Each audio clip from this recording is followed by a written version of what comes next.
Hello and a very good evening. आप सभी प्यारे स्टूडेंट्स का वेलकम करता हूं वाईटी योर इंग्लिश ट्यूटर पे। मेरा नाम है अमन बहल। देखिए, 2 दिन पहले द हिंदू में ये एडिटोरियल पब्लिश हुआ था जिसको हमने मिस कर दिया था, और ये एडिटोरियल था खजाना। वोकैबलरी भी इसमें बहुत अच्छी थी, ग्रामर कॉन्सेप्ट्स भी बहुत रिच थे। तो इस आर्टिकल को मिस करने के बावजूद आज की क्लास में कवर करेंगे। थीम बहुत इसकी इंटरेस्टिंग है। हिंदी एक राजभाषा के तौर पे क्या देश को इकट्ठा लेकर के आती है, या ये सिर्फ हमारे दिमाग का वहम है? इस चीज़ को इस आर्टिकल में आप पढ़ेंगे। तो चलिए बिना देरी के शुरू करते हैं। क्लास का ऑब्जेक्टिव है आप हिंदी मीडियम वालों को, हिंदी बेल्ट वाले स्टूडेंट्स को इंग्लिश वालों के बराबर लाना एग्जाम्स के लिए। और ये काम आप तभी कर पाएंगे जब इस क्लास में आप मेरे साथ रीड करेंगे। वेब सीरीज बना करके मत देखना, साथ साथ पढ़ोगे तो मैक्सिमम बेनिफिट मिलेगा। चलिए आइए कुछ नया सीखते हैं।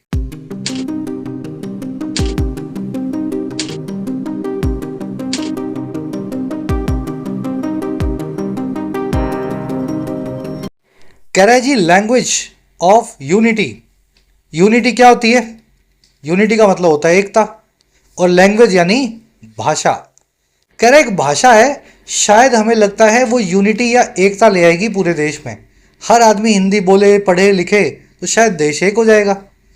चलिए टाइटल पैराग्राफ को देखते हैं क्या कहना चाह रहा है। कह रहा है जी uniformity should not be confused with national unity in language policy. कह रहे जो यूनिफॉर्मिटी है, यूनिफॉर्मिटी क्या होती है? एक रूपता। देखिए यूनो मतलब एक, फॉर्म मतलब रूप। सब लोग एक जैसे दिखें, एक जैसी बात करें, एक जैसा सोचें, यही तो यूनिफॉर्मिटी है। कह रहे जी जो एक रूपता है ना, उसको आपको कंफ्यूज नहीं करना है, या इस चीज़ से उसको मिक्स नहीं करना है। और किस चीज़ के साथ? नेशनल यूनिटी के साथ में, देश में एकता के साथ में, लैंग्वेज की पॉलिसी के अंदर। तो अगर पूरे देश को एक करना है तो इसके लिए ज़रूरी नहीं है पूरा देश हिंदी बोलता हो तभी एक होगा। आप देश से प्यार तब भी कर सकते हैं अगर आप मणिपुरी में बात करते हैं, या फिर तमिल में आप जो है पढ़ाई करके आए हैं। चलिए यूनिफॉर्मिटी एक नाउन है, सब्जेक्ट है। शुड नॉट बी इसकी वर्ब है। सब्जेक्ट वर्ब को ग्रीन और पिंक कलर में आप देखेंगे पूरे आर्टिकल में। जैसे ये ग्रीन कलर में noun subject, should not B इसकी वर्ब। कंफ्यूज विद करना है, एक चीज़ को दूसरी चीज़ के साथ मिक्स कर देना। चलिए आगे बढ़ते हैं। इस आर्टिकल की वोकैब दिखाता हूं आपको। 4-5 वर्ड्स हैं अपने पास, शुरू में एक साथ देख लोगे तो आप इसको स्मूथली पढ़ पाओगे। क्लास को एक लाइक और एक शेयर जरूर से दें। चैनल को सब्सक्राइब कर लेना। अभी भी 35% बच्चे ही इस क्लास को सब्सक्राइब करते हैं। अगर क्लास आपके काम की है तो जरूर से सब्सक्राइब करें, ये फ्री है। देखिए यूट्यूब पे तो अपनी क्लासेस आ ही रही हैं। इन क्लासेस के साथ साथ अगर स्ट्रक्चर्ड वे में आप अपने एग्जाम की प्रिपरेशन करना चाहो तो मेरी गाइडेंस में आप कर सकते हैं। ऐप के ऊपर YT your English tutor app, आपकी अपनी ऐप, कमेंट सेक्शन में इसका लिंक दिया गया है। English unlocked course full fledged चल रहा है। 10 दिन पहले कोर्स लॉन्च हुआ है। 2025 और 26 का हर एग्जाम का इंग्लिश का पोर्शन इस कोर्स में कवर्ड है। बिल्कुल बेसिक ग्रामर से चलेंगे और आगे बढ़ते हुए रीडिंग तक, कॉम्प्रीहेंशन तक, वोकैब तक, और एग्जाम के रेलिवेंट जितने भी क्वेश्चंस होते हैं 125-150 घंटे के इस कोर्स के अंदर सब चीजें कवर्ड हो जाएंगी। फायदा ले सकते हैं इस कोर्स का। कोर्स अभी लॉन्च हुआ है। यूज करें कूपन अनलॉक्ड को ताकि आपको कम फी के अंदर कोर्स मिल सके। इसी के साथ में ऐप पे आपको मिलेगा हमारा सुपर हिट राइटिंग का कोर्स।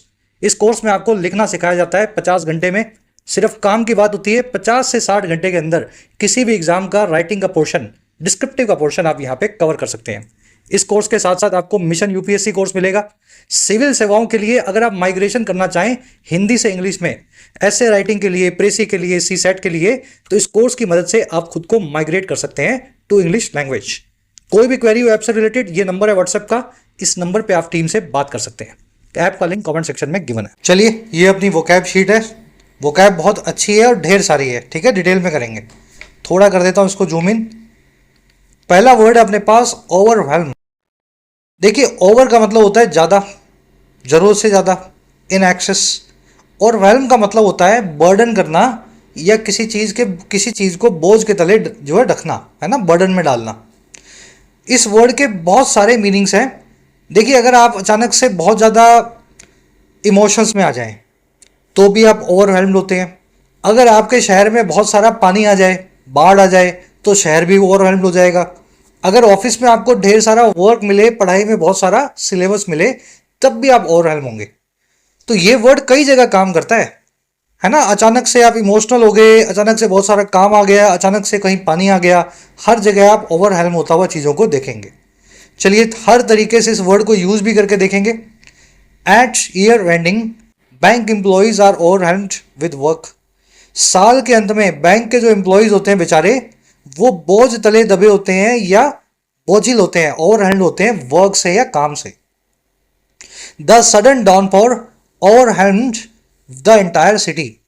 अचानक से होने वाली सडन, अचानक से होने वाली सडन डाउनपोर ने या मूसलाधार बरसात ने, डाउनपोर क्या होता है, एकदम पानी बरसे, बस ऐसा बरसे कि, है ना। तो अचानक से होने वाली मूसलाधार बरसात ने ओवरवेल्म कर दिया या पानी में भिगो दिया, डुबो दिया पूरी सिटी को। यहां पे एम्प्लॉय जो है काम में डूब गया था, यहां पे सिटी जो है पानी में डूब गई है। Loss of loved ones can overwhelm anyone.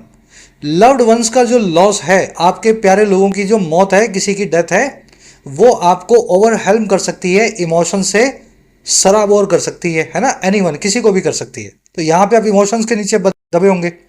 चलिए लास्ट देखें। The team overwhelmed the opponent in the finals. Team ने बोझ के तले दबा दिया या डोमिनेट कर दिया, हावी हो गई अपने ओपोनेंट पे, अपने विरोधी पे फाइनल्स के अंदर। तो बड़ा वर्सेटाइल वर्ड है, अलग अलग मीनिंग रखता है, सारे मीनिंग्स आपको करवाने की कोशिश की। ओवरवेल्म की एडजेक्टिव फॉर्म होती है ओवरवेल्मिंग, जो चीज बहुत ज्यादा हो, एक्सेसिव हो। चलिए ये वर्ड आर्टिकल में यूज होता हुआ देखेंगे। अगला वर्ड अपने पास वैसिलेट। वैसिलेट का मतलब होता है दोलन करना। हिंदी वाले समझते होंगे दोलन क्या होता है।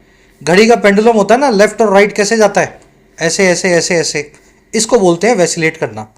अब देखो ये दोलन करना तो ठीक है, घड़ी वड़ी करती है, लेकिन अगर आप जिंदगी में दोलन करें, लेफ्ट राइट हों, ठीक से डिसीजन ना ले पाए, एक जगह रुक ना पाए, तब भी आप वैसिलेट करते हैं, इनडिसाइसिव होते हैं, निर्णय नहीं ले पाते हैं।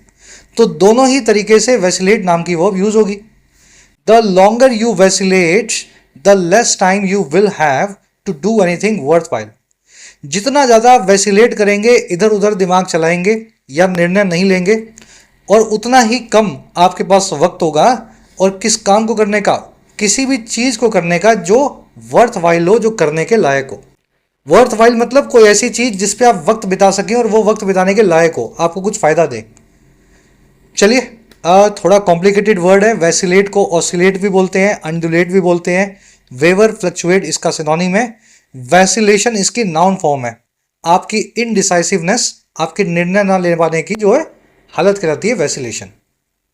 चलिए वैसिलेट वर्ड से जुड़ी हुई एक चीज आपको और बता दें, स्पेलिंग में कहीं भी एस नहीं आ रहा, लेकिन इससे मिलती जुलती इसका जो सिनोनिम है ऑसिलेट, देख रहे हो इसमें एस आ रहा है, OSC, और यहां पे VAC। चलो एस मत लगाना वैसिलेट में कभी भी। अगला वर्ड अपने पास ब्लेटेंट। कोई ऐसी चीज हो जो खुलेआम हो रही हो और जोरों शोरों से हो रही हो, बिना किसी शर्म के या लिहाज के। जरूरी नहीं है गलत चीज हो, अच्छी चीज भी हो सकती है। जनरली ब्लेटेंट वर्ड गलत चीजों के साथ यूज होता है। The government has faced blatant criticism over the 3 farm bills. सरकार ने ब्लेटेंट क्रिटिसिज्म को फेस किया है, ऐसी आलोचना को सहा है जो खुलेआम और जोरों शोरों से हुई है। और किस चीज को लेकर के? 3 कृषि कानूनों को लेकर के, फार्म बिल्स को लेकर के। ब्लेटेंट जो चीज होगी ना, उसमें शोर होगा, नॉइस होगा, और ऐसी शोर भरी चीजों को स्ट्राइडेंट भी बोलते हैं। कैकोफोनस, वेसिफरस, वेहमेंट, क्लैमरस, इन सभी वर्ड से बताया जाता है। तो आज स्ट्राइडेंट, शोर गुल से भरी हुई कोई चीज, स्ट्राइडेंट वर्ड को आर्टिकल में देखेंगे। चलिए अगला वर्ड है अपने पास एलियनेट। देखिए अंग्रेजी में एलियन वर्ड का मतलब होता है जो आपसे अलग हो।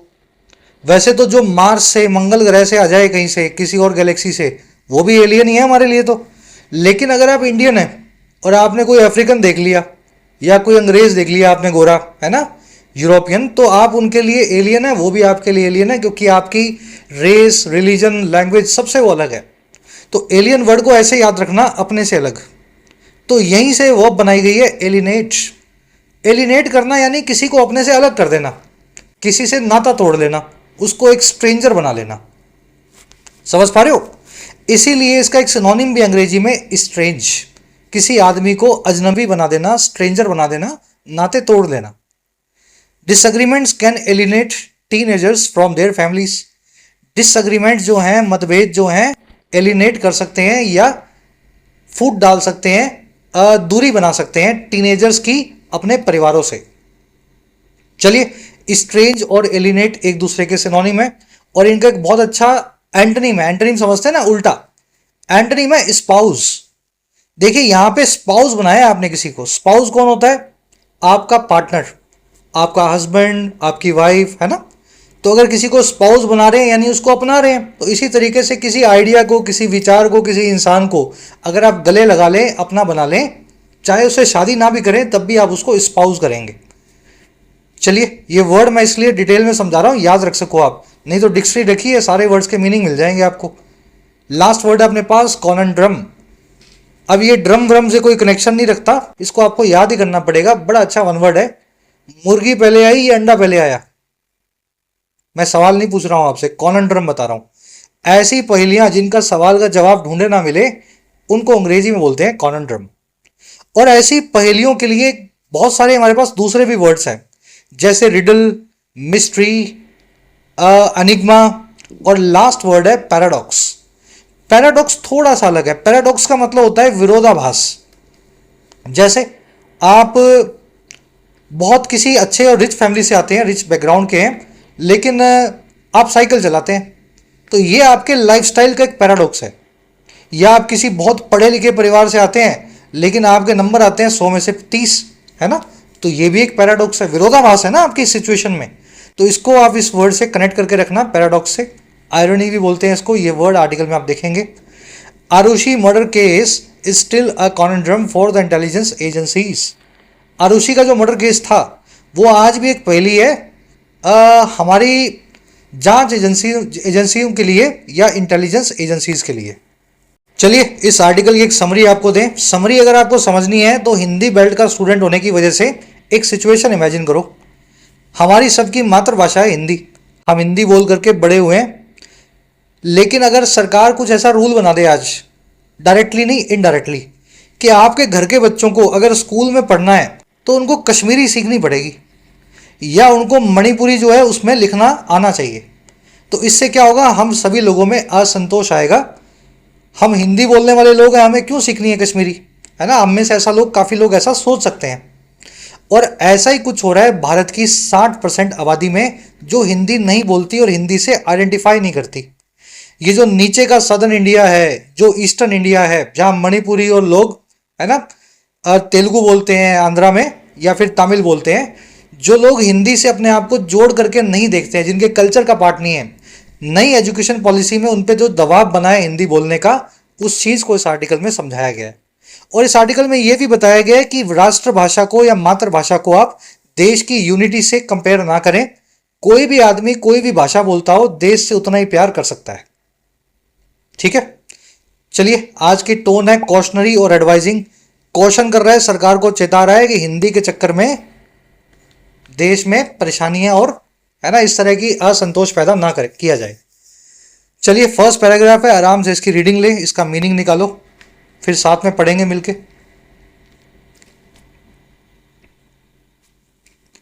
चलिए, कह रहे द नेशनल एजुकेशन पॉलिसी और NEP sun 2020 mandates that all students across the country must learn 3 languages in school।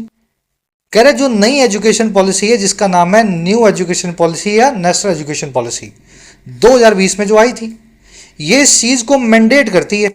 Mandate करना यानी किसी चीज़ को जरूरी बनाना। जरूरी क्या बनाती है? कि सभी जो स्टूडेंट्स हैं पूरे ही देश में, अक्रॉस द कंट्री, उनको सीखना ही होगा, जबरन, मस्ट लर्न, उनको सीखना ही होगा 3 भाषाओं को स्कूल के अंदर। चलिए, एनईपी 2020 आपका सब्जेक्ट है। मैंडेट्स इसकी वर्ब है। मैंडेट करना, ऑर्डर करना, कमांड करना, किसी चीज़ को जरूरी बनाना। ऑल स्टूडेंट्स अगेन आपका सब्जेक्ट है। वर्ब है इसकी मस्ट लर्न। मस्ट मतलब चाहिए, लर्न का मतलब है सीखना। आगे क्या हुआ? कह रहे theoretically NEP 2020 is more flexible than the previous versions of the 3 language policy in India। कह रहा है अगर कागजों में देखें, थ्योरी में देखें, तो ये जो नई पॉलिसी आई है 2020 की, ये ज़्यादा लचीली है, फ्लेक्सिबल है, आज़ादी देने वाली है। और किसके मुकाबले? जो पहले के इसके वर्जन्स थे 3 लैंग्वेज पॉलिसी के भारत के अंदर। तो ये आज नई नहीं आई है, 2020 में बहुत पुरानी बातें चल रही हैं और सरकार ने कई बार ये पॉलिसी बनाई है। और ये वाली जो 2020 की पॉलिसी है ये काफ़ी फ्लेक्सिबल भी है। कह रहा है जी ये पुराने वाले वर्जन्स कौन से हैं? Which have always faced resistance not just in south India but also different states. ये सारे वो लैंग्वेजेस के वर्जन्स हैं जिन्होंने फेस किया है प्रतिरोध को, गुस्से को, रेजिस्टेंस को, ना केवल दक्षिणी भारत में बल्कि कई दूसरे राज्यों में भी, स्टेट्स में भी।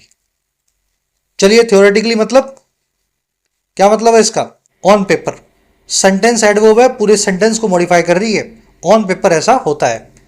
एनईपी 2020 सब्जेक्ट है, इसकी वर्ब है इज फ्लेक्सिबल यानी लचीला, जिसमें आपको ज़्यादा आज़ादी हो। विच आया है प्रीवियस वर्जन्स के लिए ऑफ 3 लैंग्वेज पॉलिसी के। विच की वर्ब है हैव फेस्ड। रेजिस्टेंस का मतलब होता है ऑपोजिशन या विरोध। चलिए यही रुकते हैं, एक ग्रामर कॉन्सेप्ट को समझते हैं। बड़ा आसान है, सुनो पहले आराम से, फिर इस क्वेश्चन को अपने को सॉल्व करना है। देखिए the new house is more spacious. आप में से कितने लोगों को ये सेंटेंस सही लगता है? नया घर जो है ज्यादा स्पेशियस है, ज्यादा स्पेस वाला है। कितने लोगों को ये सेंटेंस बिल्कुल ठीक लग रहा है? गलत है ना सेंटेंस। मोर स्पेशियस यानी कंपैरेटिव डिग्री लगी हुई है, कंपैरेटिव डिग्री के साथ में देन आना चाहिए जो कि लगाया नहीं हुआ। तो ध्यान रखें यह सेंटेंस बिल्कुल सही है। कंपैरेटिव डिग्री के साथ में देन लगाना जरूरी नहीं है। मान लीजिए पिछले सेंटेंस में आपने लिखा था old home is 650 square metres in size. अगले सेंटेंस में लिख दिया the new house is more spacious, नया हाउस में ज्यादा स्पेस है। तो मतलब कंपैरेटिव डिग्री इस चीज को जरूरी नहीं बनाती है कि साथ में देन लगाया ही जाए। हो सकता है पहले वाले सेंटेंस में कंपैरिजन आपको साफ तौर पे समझ आता हो, लेकिन इसका उल्टा जो है ना, इसका जो उल्टा है वो सच नहीं है। अगर किसी सेंटेंस में देन आ गया तो फिर कंपैरेटिव डिग्री लगना जरूरी है। समझ पाए? अगर इतना समझ गए तो कॉन्सेप्ट समझ में आ गया आपको। कंपैरेटिव डिग्री बिना देन के आ सकती है, कोई दिक्कत नहीं है। पिछले सेंटेंस में समझाया होगा किससे कंपैरिजन हो रहा है। लेकिन अगर देन लगा दिया और कंपैरिजन कर ही दिया तो फिर तो कंपैरेटिव डिग्री लगेगी ही लगेगी। जैसे ये सेंटेंस बिल्कुल सही है लेकिन ये सेंटेंस गलत है। The new house is spacious than the old one. नया घर जो है स्पेशियस है, खुला है, और किसके बजाय? पुराने घर के। गलत हो जाएगा, देन लग गया, कंपैरिजन हो गया। स्पेशियस से काम नहीं चलेगा, कंपैरेटिव डिग्री बनानी पड़ेगी और लिखना पड़ेगा मोर स्पेशियस। इतना समझ में आ गया? चलो अब इसी में एक कॉन्सेप्ट और ऐड कर देता हूं। कभी कभी दो एडजेक्टिव एक साथ जुड़े होंगे एंड के साथ, 2 भी हो सकते हैं, 3 भी हो सकते हैं। याद रखें जो भी एडजेक्टिव आप जोड़ रहे हो सारे एडजेक्टिव एक ही डिग्री के होने चाहिए। अगर सारे पॉजिटिव हैं तो फिर पॉजिटिव रखो, सारे कंपैरेटिव भी हो सकते हैं और सारे सुपरलेटिव भी हो सकते हैं। The new house was spacious and nearer to my office. नया हाउस जो था वो स्पेशियस था और ज्यादा नजदीक था मेरे घर के। नियरर क्या है? कंपैरेटिव डिग्री है। स्पेशियस क्या है? पॉजिटिव डिग्री है। क्या करना है? या तो इस पॉजिटिव को भी कंपैरेटिव बना दो और लिख दो मोर स्पेशियस, एंड से जुड़ जाएंगी मोर स्पेशियस और नियर, या फिर इसको आप पॉजिटिव बना दो और यहां लिख दो near to my office. Exam में क्या करना है? एग्जाम में ऐसा कुछ आपको परेशान नहीं किया जाएगा कि आप यहां इसको सही करें या यहां इसको सही करें। हो सकता है इस पूरे वाले पोर्शन में आपको एरर दी जाए, समझ गए ना? और जनरली अपने पास फॉर्मूला ये है कि जो पहले लिखा हुआ है वो सही मान लो और बाद वाले को करेक्ट कर दो। तो ये मैं अगर पॉजिटिव मान लूं तो बाद वाले को नियरर की जगह नियर मुझे जो है लिखना चाहिए। The new house was spacious and near to my office. चलो लास्ट देखो। द न्यू हाउस करना। New house was costlier and much spacious. नया हाउस जो है ज्यादा महंगा था, कॉस्टलियर था और बहुत खुला था, हवादार था। Costly, costlier comparative degree, again spacious जो है पॉजिटिव डिग्री। ये मच जो है इसके आगे लग करके इसको कंपैरेटिव नहीं बनाएगा, कंपैरेटिव तो मोर से बनता है। तो अगर पहले कंपैरेटिव लगा चुके हो तो दूसरी बार फिर पॉजिटिव मत लगाओ, यहां भी कंपैरेटिव लगाओ। मच की जगह यहां लिख दो मोर स्पेशियस। ठीक है, या मच मोर स्पेशियस भी लिख सकते हो, मोर से भी खाली काम चल जाएगा। तो ये फॉर्मूला आपको दोनों को मिक्स करके समझाया। एक क्वेश्चन दे रहा हूं, जो सीखा है उसको अप्लाई करना। Students in STEM disciplines generally have brighter and fulfilling careers than those studying humanities. वो बच्चे जो स्टेम डिसिप्लिन्स में होते हैं, स्टेम क्या होता है, साइंस के, साइंस, टेक्नोलॉजी, इंजीनियरिंग, मैथ्स, जो इस तरह के बच्चे होते हैं जनरली वो ज़्यादा ब्राइटर रखते हैं और फुलफिलिंग रखते हैं अपने करियर को, बजाय उनके जो ह्यूमैनिटीज पढ़ते हैं, जो हिस्ट्री और फिलॉसफी पढ़ते हैं। चलो सही करके डालना कमेंट्स में, गलत होगा सही होगा कमेंट्स में आपको बताएंगे। बढ़े आगे, सेकंड पैराग्राफ आराम से रीडिंग लो इसकी।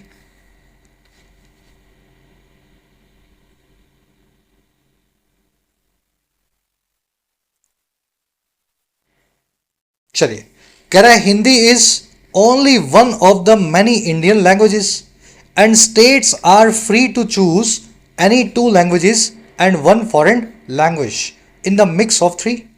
कह रहा है हिंदी जो है ना वो केवल एक है कई सारी इंडियन लैंग्वेजेस में से, भाषाओं में से, और सारी जो स्टेट्स हैं, राज्य हैं, वो फ्री हैं, आज़ाद हैं चूज करने में कोई भी दो इंडियन लैंग्वेजेस को या देश की कोई भी दो भाषाओं को और एक फॉरेन लैंग्वेज को, इस तीन के मिक्स में, इस तीन के मिश्रण में। और किसके हिसाब से, अकॉर्डिंग टू एनईपी, इस नई एजुकेशन पॉलिसी के हिसाब से। हिंदी की वर्ब है is, Hindi is one of many languages, states की वर्ब है आर, स्टेट्स आर फ्री। तो दो आपको भारतीय भाषाएं पढ़नी है और एक जर्मन, फ्रेंच, इंग्लिश या जो भी आप पढ़ना चाहें वो पढ़ेंगे। चलिए, वन ऑफ के बाद में हमेशा प्लूरल नाउन लगाएं। देखिए, वन ऑफ का मतलब होता है में से एक। अगर आप में से एक बोल रहे हैं तो इसका मतलब है एक से ज्यादा चीजों का कलेक्शन आपके पास है। मान लीजिए आपका एक ही भाई हो और आप बोलो मेरे भाइयों में से एक इंजीनियर है, तो आप अजीब सी बात करोगे ना। आप अगर ऐसा बोल रहे हो ना मेरे भाइयों में से एक इंजीनियर है, तो मतलब आपके एक से ज्यादा भाई हैं। तो one of my brothers, brothers एक से ज्यादा भाइयों के लिए ब्रदर्स लिखोगे, इसलिए वन ऑफ के बाद में हमेशा प्लूरल नाउन का इस्तेमाल हो। One of many Indian languages. कह रहे however the fear that Hindi will become the default option as the second Indian language apart from the native language is aggravated by Maharashtra government's attempts to prioritise Hindi over other regional languages. कह रहे जी हालांकि या लेकिन ये जो fear है ना, डर है, और कौन सा डर, कि हिंदी जो है वो बन जाएगी डिफॉल्ट ऑप्शन। डिफॉल्ट ऑप्शन क्या होता है, कोई और ऑप्शन नहीं लिया तो ये तो आपका बन ही जाएगा। कह रहा है ये जो डर है लोगों के मन में कि हिंदी उनका डिफॉल्ट ऑप्शन बनेगी, और किस तौर पे बनेगी, सेकंड इंडियन लैंग्वेज के तौर पे बनेगी, और किसके साथ साथ, अपार्ट फ्रॉम, साथ साथ नेटिव लैंग्वेज के, उनकी मातृभाषा के। कह रहा है ये फियर जो है ना ये एग्रावेट होता है और बद से बदतर होता है महाराष्ट्र की सरकार की उन कोशिशों की वजह से, जो है प्राथमिकता देने की हिंदी को दूसरी रीजनल भाषाओं पे, दूसरी क्षेत्रीय लैंग्वेजेस पे। अच्छा, और किससे खराब होता है, and it's continuing vacillation on the issue, और इसका बार बार जो दोलन है, वैसिलेशन है, या निर्णय ना ले पाने का काम है इस पूरे मामले पे। समझ पाए ना सेंटेंस को। भाई दो आपको इंडियन पढ़नी है और एक फॉरेन पढ़नी है। अब फॉरेन तो आप अंग्रेजी ही पढ़ोगे, भाई आज के ज़माने में कौन चाइनीज़ पढ़ेगा अंग्रेजी को छोड़ के। जब आपको एक ही फॉरेन लैंग्वेज पढ़नी है तो अंग्रेजी पढ़ोगे, और दो आपको रीजनल पढ़नी है तो पहली आप पढ़ लोगे पंजाबी और दूसरी क्या पढ़ोगे। अब पंजाब वाला गुजराती तो पढ़ेगा नहीं, बंगाली तो पढ़ेगा नहीं, यानी ले दे करके सरकार ने सिस्टम ऐसा बनाया कि इंग्लिश भी पढ़नी पड़े, मातृभाषा भी पढ़ लो आप जहाँ रहते हो, और हिंदी आपको लास्ट में पढ़नी ही पड़ेगी।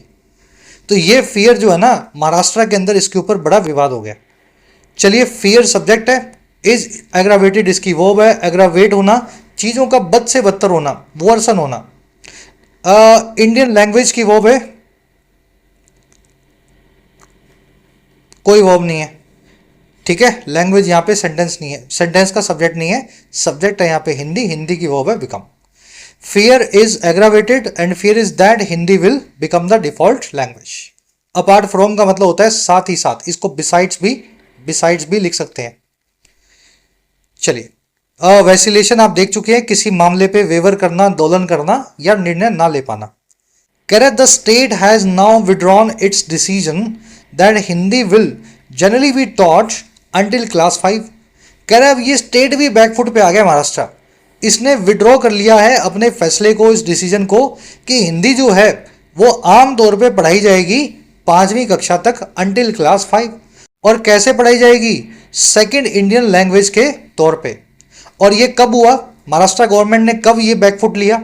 ये तब लिया after it kicked of a political storm, जब महाराष्ट्र की सरकार ने किक ऑफ कर दिया या फिर शुरू कर दिया एक राजनीतिक तूफान को, स्टॉर्म को, इस पूरे स्टेट में, महाराष्ट्र में। अच्छा, और क्या कर दिया? And put the ruling BJP on the backfoot, और जो रूल करने वाली बीजेपी है या भारतीय जनता पार्टी है उसको बैकफुट पे ला दिया। तो महाराष्ट्र सरकार ने क्या बोला? आपको 2 भाषाएं पढ़नी है रीजनल, एक तो मराठी पढ़ो और दूसरी 5वीं कक्षा तक तो हिंदी पढ़नी ही है, बाद में देख लेना बंगाली पढ़नी हो तो बंगाली पढ़ लेना। मतलब आपने बच्चे को पूरा सिस्टम बिठा दिया कि हिंदी तो अब तू पढ़ेगा ही पढ़ेगा। तो ये इनका जो पूरा प्लान था ना वो बैकफायर कर गया, एक राजनीतिक वहाँ पे स्टॉर्म आ गया, यानी तूफान आ गया, और भारतीय जनता पार्टी की सरकार को बैकफुट पे आना पड़ा, और सरकार ने अपना ये फरमान जो है, डिसीजन भी वापस ले लिया। स्टेट की वर्ब है हैज़ नाउ विड्रॉन, विड्रॉ करना, किसी चीज़ से हाथ खींचना। हिंदी की वर्ब है विल बी टॉट, हिंदी को पढ़ाया जाएगा। और कब तक पढ़ाया जाएगा? अंटिल ऐसा, जब तक ऐसा ना हो जाए। ठीक है, इट आया सरकार के लिए, वर्ब है किक्ड ऑफ, किक ऑफ करना, किसी चीज़ की शुरुआत करना। स्टॉर्म होता है तूफान। चलिए, इट की दूसरी वर्ब है पुट, पुट की V2 लगी हुई है, put put put, V1 V2 V3, V1 V2 V3 इस वर्ब की सेम होती है। बड़े नेक्स्ट पैराग्राफ पे चलिए।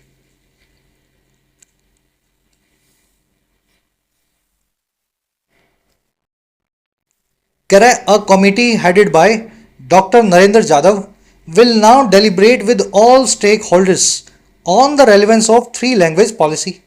कह रहा अब एक कमेटी बनाई गई है जो हेडेड बाय है, जिसकी अगुवाई में है डॉक्टर नरेंद्र यादव साहब। अब ये कमेटी डेलिब्रेट करेगी या गहरे से सोच विचार करेगी। डेलिब्रेट करना, किसी चीज़ को सोचना, डिस्कस करना, है ना।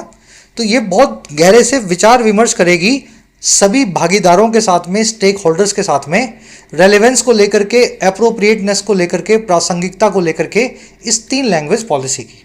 तो सरकार ने खुद ये कमेटी बिठा दी कि अब इस पे विचार किया जाएगा।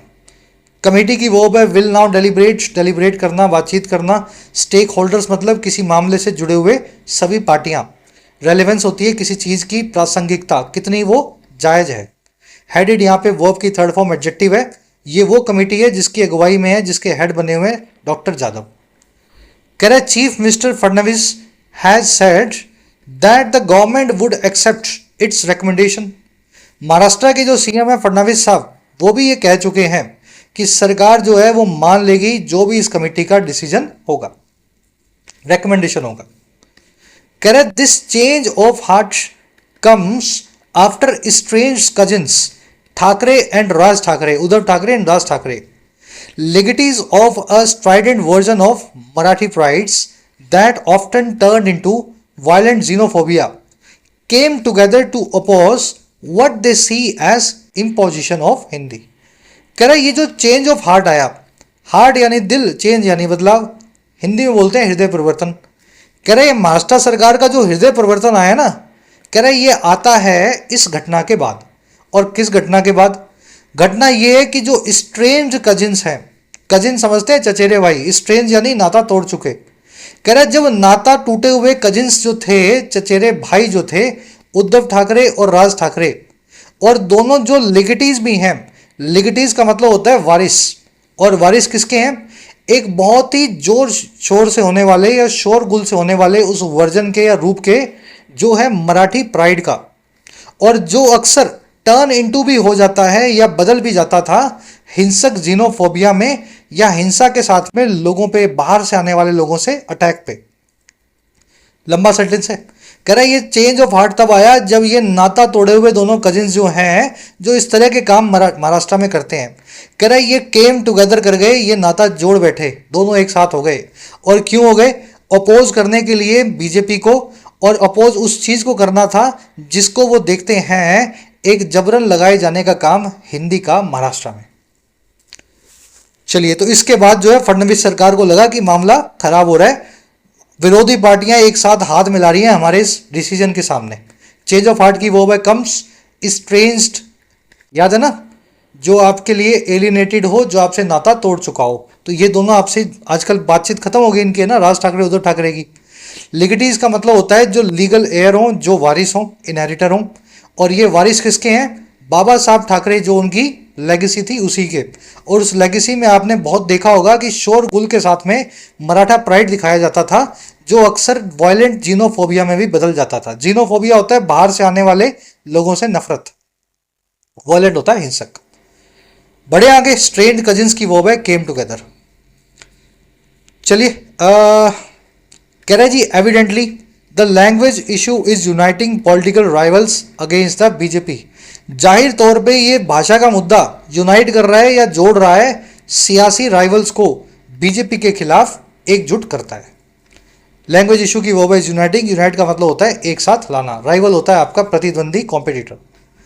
कह रहे जी languages associated with power gain more influence but attempts to force languages on people on the back of a political power can be divisive. अब ये सेंटेंस बड़ा पावरफुल है। कह रहे जो भाषाएं होती हैं ना, जो जुड़ी होती हैं पावर के साथ, वो गेन करती हैं ज़्यादा इन्फ्लुएंस को, प्रभाव को, रुतबे को। अगर किसी देश शहर में पावर में जो लोग बैठे हैं और वही भाषा बोलते हैं जो शहर की भाषा है, तो उस भाषा को बड़ा रुतबा मिलेगा, है ना, उस शहर के अंदर। तो इस तरीके से गेन इन्फ्लुएंस करती हैं जो पावर से जुड़ी हों। कह रहे लेकिन कोई भी अटेम्प्ट ऐसा किया जाए जो फोर्स करे या जबरन थोपे किसी भी भाषा को लोगों के ऊपर, और ये कैसे थोपे? पॉलिटिकल पावर के दम पर, on the back of political power. ये सारा अटेम्प्ट डिवाइसिव हो सकता है, समाज में फूट डाल सकता है। चलिए, लैंग्वेजेस की वो है gain, languages gain more influence, जब पावर में बैठे हुए लोग उस भाषा को बोलते हैं। लेकिन attempts to force a language can be divisive, attempts की वो है कैन बी डिवाइसिव, यानी फूट डालने वाला, जो डिवीजन लेकर के आए। पढ़ने में ज़्यादा मुश्किल तो नहीं लग रहा? ये बीच में एक सेंटेंस था टेढ़ा, है ना। चलो आ जाओ नेक्स्ट पैराग्राफ पे।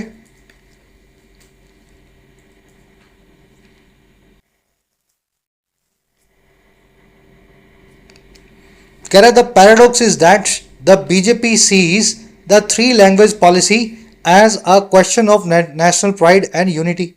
कह रहा है इस पूरी बात में विरोधाभास ये है कि जो बीजेपी है वो देखती है तीन भाषाओं की पॉलिसी को, अपने इस रूल को एक नेशनल प्राइड और यूनिटी के सवाल के तौर पे, राजनीतिक एकता और गर्व के मुद्दे के तौर पे। तो ये पैराडॉक्स है बीजेपी की थिंकिंग का। पैराडॉक्स आप समझते हैं, विरोधाभास, कॉन्ट्राडिक्शन, आयरनी। कह रहा it is also clear that most students including those in India's Hindi speaking regions want to learn English. कह रहा ये बात भी हमें साफ पता है कि ज़्यादातर जो बच्चे हैं, स्टूडेंट्स हैं, शामिल है उनमें वो वाले भी जो हिंदी स्पीकिंग रीजन से आते हैं, भारत के हिंदी बेल्ट से बिलोंग करते हैं। कह रहे ज़्यादातर बच्चे चाहते हैं लर्न करना या सीखना इंग्लिश को। कह रहे जी according to Maharashtra chief minister, Maharashtra minister Ashish Shelar, nearly 1/5 of students in the state are learning a third language and the new policy would give that option to all students. कह रहे महाराष्ट्र के अगर मिनिस्टर की बात करें आशीष शेलार की, उनके हिसाब से लगभग 1/5 यानी 20% स्टूडेंट्स जो हैं महाराष्ट्र के अंदर वो सीख रहे हैं, लर्न कर रहे हैं एक तीसरी भाषा को, फॉरेन लैंग्वेज को। और जो नई पॉलिसी है वो देगी ये वाला ऑप्शन सभी स्टूडेंट्स को, सभी जो है बच्चों को जो पढ़ने वाले हैं। भाई 20% बच्चे पहले ही इंग्लिश सीख रहे हैं या फ्रेंच सीख रहे हैं, तो नई एजुकेशन पॉलिसी में सबको मिल जाएगा ये मौका। कहने का मतलब ये, तो मिनिस्टर साहब के हिसाब से कहने का मतलब ये। चलिए 1/5 ऑफ स्टूडेंट्स की वो है आर लर्निंग, न्यू पॉलिसी की वो है वुड गिव। कह रहे there are 15 languages including Hindi available in schools under third language option and when at least 20 students demand a language in a school it will be taught. कह रहे जी 15 भाषाएं हैं, देर are 15 languages, जिसमें शामिल है हिंदी भी, और ये सारी की सारी अवेलेबल हैं स्कूल्स के अंदर तीसरे लैंग्वेज के ऑप्शन के तौर पे। और कह रहे जब व्हेन कम से कम 20 स्टूडेंट्स मांग करते हैं, डिमांड करते हैं एक भाषा की किसी भी स्कूल में, तो वो भाषा वहाँ पढ़ाई जाएगी इन 15 भाषाओं में से एक।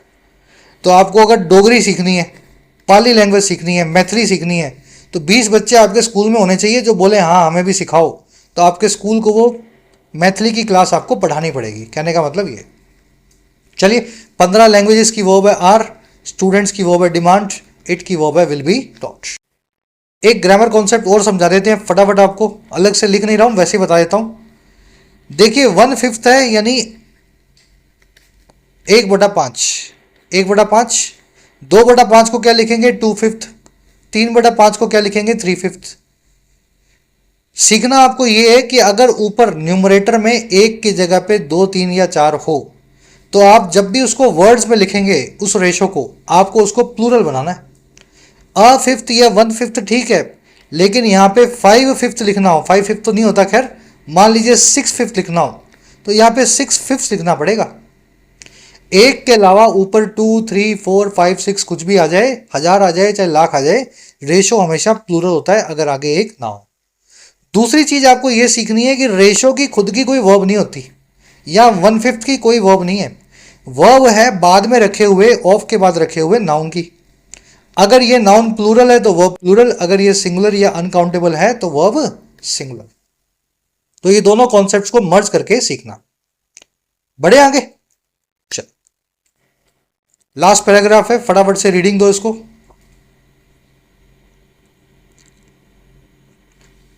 कह रहा है while this sounds noble and politically neutral, the actual implementation is different। कह रहे जहां चीज ये सुनाई देती है, साउंड करती है बहुत ही नोबल, बहुत ही अच्छी, और सियासी तौर पे या राजनीतिक तौर पे बहुत न्यूट्रल, भाई 15 भाषाएं हैं जो मर्जी सीख लो, जहां सुनने में बहुत अच्छा लगता है, कह रहा है वहीं पे सही में इसका इम्प्लीमेंटेशन जो है इस फॉर्मूला का वो बड़ा अलग है। कैसे अलग है? Hardly anyone in Bihar has learned Tamil और मलयालम और कन्नड़ा और Telugu under the 3 language policy. कह रहे जी ना के बराबर ही किसी ने, हार्डली का मतलब होता है ना के बराबर, बड़ी मुश्किल से, कह रहे बड़ी मुश्किल से ही किसी ने बिहार में सीखा है तमिल को, मलयालम को, कन्नड़ को या तेलुगु को, इस 3 भाषाओं की पॉलिसी में अभी तक। चलिए, एनीवन की वो है हैज लर्न्ड, हार्डली का मतलब है ना के बराबर। कह रहा the chances of an overwhelming majority of students ending up with Hindi as the part of 3 language policy is high. कह रहे जो मौके हैं, चांसेस हैं या अवसर हैं एक बहुत ज़्यादा बड़ी मेजॉरिटी के, ओवरवेलमिंग मेजॉरिटी के जो है स्टूडेंट्स की, और ये चांसेस किस चीज़ के हैं कि वो एंड अप करेंगे, इस मुकाम पे पहुंचेंगे। एंड अप होना, किसी मंजिल या मुकाम पे पहुंचना। कह रहा बहुत चांसेस हैं कि एक बड़ी जो स्टूडेंट्स की तादाद है वो इस मुकाम पे पहुंचेगी, और किस मुकाम पे? हिंदी के साथ पहुंचेगी वो तीसरी भाषा के तौर पे। कह रहा है ये चांसेस बहुत हाई हैं। भाई आप तमिल तो सीखोगे नहीं अगर आप मणिपुर में रहते हो, है ना, बार बार एग्जांपल दे रहा हूँ मैं आपको एक्सट्रीम स्टेट्स के।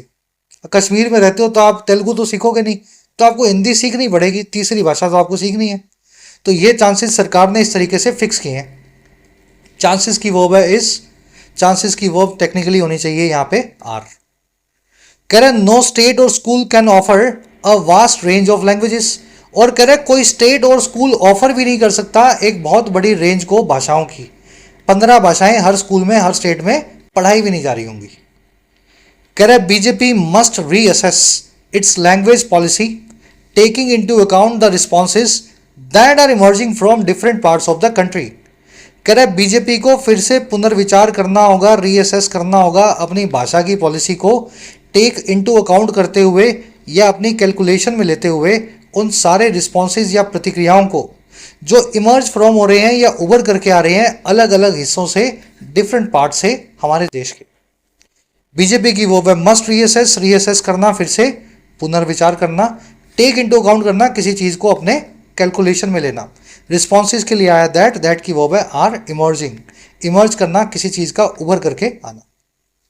कह रहा it must learn the language of unity, BJP को भी यूनिटी की लैंग्वेज को सीखना होगा, एकता की भाषा हिंदी नहीं है, सिर्फ हिंदी जो है वो एकता को इंश्योर नहीं करेगी। चलिए रैपअप करते हैं क्लास को। आर्टिकल आपने पढ़ लिया फटाफट से, अब आ जाओ अपने क्विज पे। एक बार खुद से ट्राई दो, मीनिंग निकालो हर सेंटेंस का। सबसे बड़ा कंसर्न कौन सा बताया गया इस पैसेज में 2020 की एनईपी को लेकर के? सबसे बड़ी चिंता क्या है?